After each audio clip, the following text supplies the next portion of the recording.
大家好，我是田园，今天给大家分享一个蒸苹果面包的做法。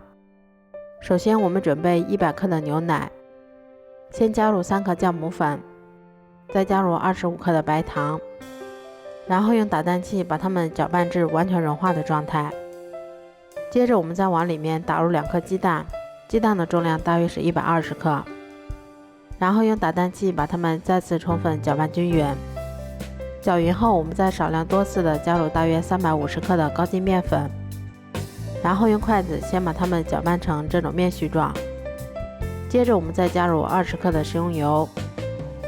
然后再下手把它们揉成像这样偏软一些的光滑面团就可以啦。揉好后再给它盖上保鲜膜，让它常温醒发至2倍大。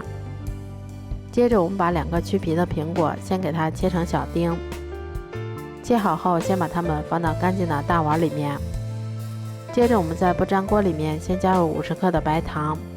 然后再往里面加入80克的清水，煮至稍微沸腾后再把我们切好的苹果丁也加进来，然后全程用小火不停地给它们翻炒均匀。炒至锅里看不到水分的时候，我们再加入少量的淀粉水，然后用铲子把它们再次翻炒均匀。这样我们的焦糖苹果馅就做好啦。像这样体积明显变大，用手指伸进去不回缩，我们的面团就已经醒发好啦。接着我们把它移到面板上，先给它折叠几下，排出里面的空气，然后再用手先把它搓成长条，再用刀把它们切成9个大小均匀的小剂子。我们取一个小剂子，先给它揉得细腻光滑一些，然后再用手把它轻轻地搓圆。都揉好后，我们再给它盖上保鲜膜，让它先松弛10分钟。10分钟后，我们取一个小剂子，先给它轻轻地按扁，然后再把它擀薄擀开一些。接着我们再包入适量的苹果馅料，然后再像这样用虎口处先把它慢慢地往里收紧。最后我们再用手把它轻轻地搓圆，像这样我们的生胚就做好啦。都做好后，把它们依次放到铺有硅油纸的模具里面，然后再给它盖上保鲜膜，让它2次醒发40分钟左右。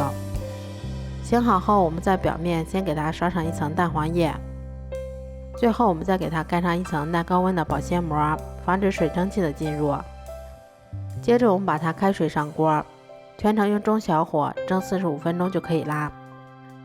这样做出的苹果面包吃起来松软香甜又拉丝，而且还有一股浓浓的牛奶和苹果的香味儿。如果喜欢的话就试试吧，喜欢我的视频就关注我吧，谢谢您的支持。